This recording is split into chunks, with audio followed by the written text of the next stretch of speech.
En Revista Poder nos encontramos con Chamil Tahir, politólogo, quien nos hará un análisis sobre las cartas de Álvaro Leiva a Gustavo Petro. Chamil, muchísimas gracias por estar acá con nosotros. No, muchísimas gracias a ustedes por la invitación.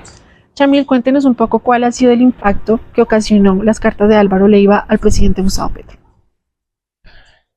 Pues a mí me parece que hay que poner las cartas en el contexto de los audios que se revelaron hace poco en el reportaje del País, porque pues según explica el reportero del País, esos audios se dan anteriores a estas cartas, y pues con esos audios está claro que pues el exministro Álvaro Leiva estaba gestionando un probable golpe de estado al gobierno del presidente Petro, y que parte de ese golpe era pues generar como todo este ruido alrededor de las capacidades que tuviera el presidente para manejar el país y ocupar ese puesto. Entonces, pues en ese contexto, las cartas hacían parte de esa conspiración y ese intento de sedición pues del exministro. ¿Cómo cree que en ese momento que salieron las cartas y actualmente que ya salieron las cartas y salieron también los audios, afecta políticamente al presidente? Bueno, pues primero que evidentemente Gustavo Petro cometió un error pues confiando en Álvaro Leiva como su canciller. Más o menos, pues el antecedente también es, hay un capítulo del libro de Carlos Castaño, que es la biografía del excomandante de las autodefensas, en donde él explica que Álvaro Leiva en los 90 también conspiró para hacerle un golpe a Ernesto Samper, y más o menos lo que explica en ese capítulo es exactamente lo mismo que estaba pasando pues en estos últimos 6-7 meses. Álvaro Leiva en los 90 contactó a las FARC, contactó al ELN, contactó a Juan Manuel Santos, a diversos políticos del país, con la intención de presionar a Ernesto Samper y que dejara el poder. En este caso, pues Álvaro Leiva cuenta que tenía un plan de 20 días para hacer más o menos lo mismo, y que había contactado al Clan del Golfo, que había contactado al ELN, que más o menos creía él que Vicky Ávila, que Miguel Uribe, que Francia Márquez estaban con él, y que además de eso, pues si se presionaba lo suficiente, que él no se demoraba más de 20 días en eso. Y pues cuando uno revisa y analiza y coincide en esas cartas con también todo este ruido en el Congreso, también con el desconocimiento de Efraín Cepeda de la autoridad del presidente, entonces hubo la intención, pero pues no se terminó de perpetrar ese golpe de estado. Y pues yo que creo que al final eso, más allá de la figura del presidente, pues tiene que ver con lo que debería ser un consenso para todos, y es como pues que no se puede permitir bajo ninguna circunstancia que se perpetren golpes de estado contra presidentes democráticamente elegidos, más o menos.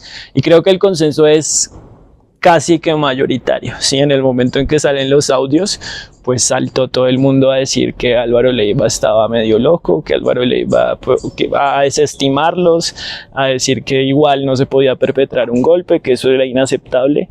Alguno que otro diciendo pues otras cosas, pero el consenso es casi mayoritario. Desde su perspectiva y desde su experiencia, ¿usted cree que sí se estaba planeando un golpe de estado?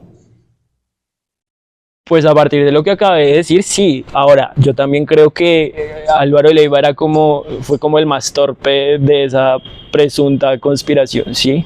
Entonces, lo que está pasando en estos momentos es que ya hay una investigación penal que se está adelantando, pues no es casual que el señor haya salido del país en el momento en que se enteró que eso iba a salir en público. Y yo estoy seguro que seguramente en algunas semanas o meses saldrá otra gente a pedir un principio de oportunidad y decir como yo también tengo algo que ver, pero pues aquí está la información que tengo al respecto. ¿Cree usted que esto afecta la confianza de los ciudadanos? Pero ¿cómo así la confianza de los ciudadanos? En cuanto al presidente Gustavo Petro, que en alguna de las cartas el ex canciller decía como que el presidente era drogadicto, que se perdía porque iba pues a hacer sus cosas. ¿Cree usted que esto genera que las personas sientan desconfianza sobre el presidente y crean un poco acerca de lo que pasó? Esa era la intención de la carta, ¿sí?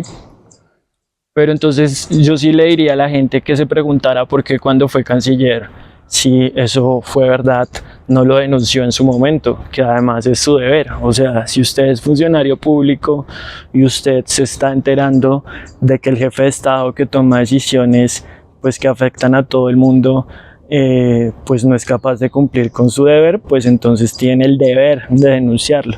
Si al no denunciarlo, pues entonces o está mintiendo o pues usted está cometiendo también una irregularidad o un probable delito. Entonces, si las cartas fueran ciertas, pues ¿por qué no lo denunció cuando él era canciller? ¿Sí? Uno, las cartas salen, pero yo insisto, toca entenderlas en ese contexto. Si Álvaro Leiva no tuviera nada que temer, pues entonces ¿por qué salió corriendo para España en el momento en que se publican los audios? Entonces, lo que yo creo es que sí había una intención y sigue existiendo esa intención de hacerle creer a la gente que el presidente no es capaz de cumplir con su deber, pero pues en ese contexto del intento de golpe de Estado. Desde su perspectiva, ¿qué mecanismos legales o constitucionales existirían para frenar estas situaciones donde un exfuncionario acusa a un presidente de estas incapacidades? No, lo que decía, o sea, el funcionario cuando era funcionario, si tenía las pruebas, si estaba consciente, debió haberlo denunciado ante las autoridades. En este caso, la comisión de acusaciones no lo hizo. O a los medios en ese momento y no lo hizo. Entonces eso ya genera una duda. Lo que hay que explicarle a la gente también es que lo que pasó es que Álvaro Leiva sale de la Cancillería. ¿Por qué? Pues porque lo suspende la Procuraduría. Y según lo que dice el presidente, el problema es que pues lo dejaron huérfano de poder y a partir de ahí es que empiezan las conspiraciones, ¿sí? Porque pues si revisan varias conversaciones que tuvo también este reportero del País que revela los audios, más o menos lo que él dice es que llevaba un año en esta investigación de esos audios. O sea, los audios no son de ahora, esa grabación es de hace más de un año y que lo que se demoró fue como corroborándolo todo. Entonces, Álvaro Leiva sale de la Cancillería, es verdad que viajó a Estados Unidos, es verdad que intentó reunirse con congresistas en Estados Unidos. Hay también, pues, a partir de eso en estos meses, no solo ruido con estas cartas, sino pues ruido desde diferentes lugares que siguen insistiendo en que el presidente no es pues apto para pues estar en el cargo, y al final pues tú para qué insistes en que el presidente no es apto para estar en el cargo si no quieres pues que se vaya del cargo, más o menos, sí. Pero en el caso de las cartas, pues ¿por qué no denunció cuando era ministro? Es la pregunta. Si es que esto fuera cierto, pues es claro que no era cierto y las cartas tenían otra intención. ¿Cómo cree usted que nos afecta a nosotros con otros países esta disputa interna entre el presidente Gustavo Petro y Álvaro Leiva? No, pues no necesariamente nos tiene que afectar, ¿no? Pues al final no hubo golpe de Estado, o bueno, por lo menos todavía no. Entonces, si el primer presidente de izquierda en Colombia llega a cumplir su mandato en el 2026, pues digamos, a pesar de todo lo que se dice, las instituciones en este país son lo suficientemente sólidas. Pero ya que Álvaro Leiva trató de contactarse con diferentes embajadas en otros países, como mandando las cartas y todo eso, ¿cree que eso nos desestabiliza de alguna forma o realmente pasa? Pues hace como 2 semanas he escuchado una entrevista que le hicieron a Laura Gil, antecitos de que asumiera el cargo de secretaria de la OEA. Más o menos lo que ella decía era que Álvaro Leiva, siendo canciller, también hablaba muy mal del jefe de Estado con diferentes embajadores y que muchas veces los embajadores la llamaban a ella para corroborar si la posición del canciller era la posición oficial del Estado colombiano, ¿sí?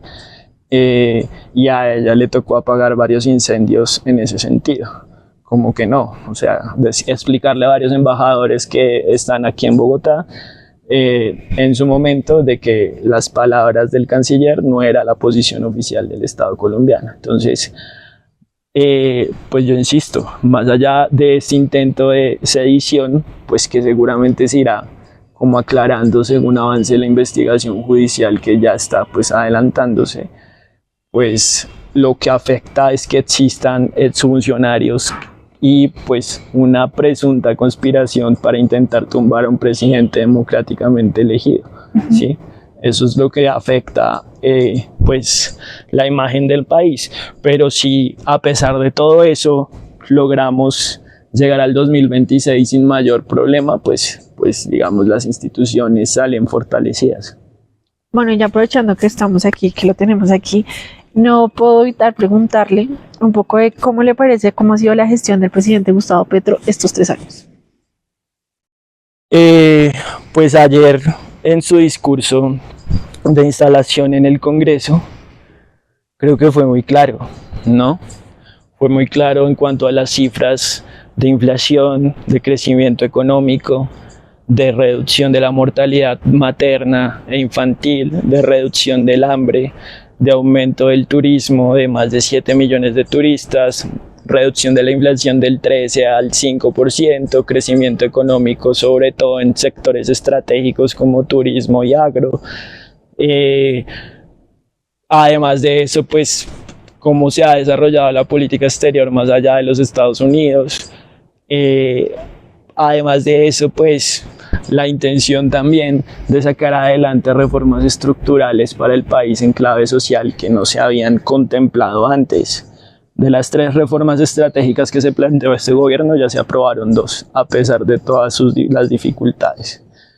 A pesar de no tener las mayorías absolutas en el Congreso de la República, respetando también como las instituciones, porque una cosa es que haya debate y otra cosa es que se salten las instituciones, y hasta el momento nadie se ha saltado las instituciones, ¿sí? Y yo creo que eso está bien, porque este país tiene que aprender a que debatir no es igual a violencia y caos. O sea, lo que no sabemos hacer acá es debatir sobre propuestas diferentes. Lo que se ha hecho históricamente es resolver las diferencias con violencia. Entonces, eso es lo que estamos aprendiendo. Y pues mi balance es que a pesar de todos los problemas y oposición, pues se ha avanzado. Y va a ser muy difícil volver a lo que había antes. O sea, los que claman que en el 2022 todo estaba súper bien y en estos últimos 3 años todo ha sido caos y destrucción, que no tienen una propuesta diferente de país a decir que todo lo que propone este gobierno está mal, pues no sé si van a ser capaces de lograr lo que se pretende, y es volver al gobierno, ¿sí? Si siguen más o menos en esa ruta. Lo que yo creo que deberían hacer es proponer alternativas, pero si la propuesta es hay que volver a lo que había antes del 2022, pues es hasta probable que se continúe con el proyecto de este gobierno después del 2026. Ok, bueno, para finalizar, nosotros tenemos una pregunta basada en el nombre de nuestra revista, y es, ¿cuál cree que es su poder? ¿Mi poder? ¿Cuál creo que es mi poder? No sé, yo creo que soy bueno explicando los problemas de la política, ¿sí? Y pues para mí la política es esa, la discusión sobre el poder en todas sus dimensiones. Entonces, pues tal vez ese sea mi poder. Muchísimas gracias por estar aquí, por acompañarnos, por tener este espacio. Si quieres, no sé, mandar un saludo, y si no, pues muchas gracias por estar aquí y explicarnos un poco acerca de este análisis. No, muchísimas gracias a ustedes por el espacio. Gracias.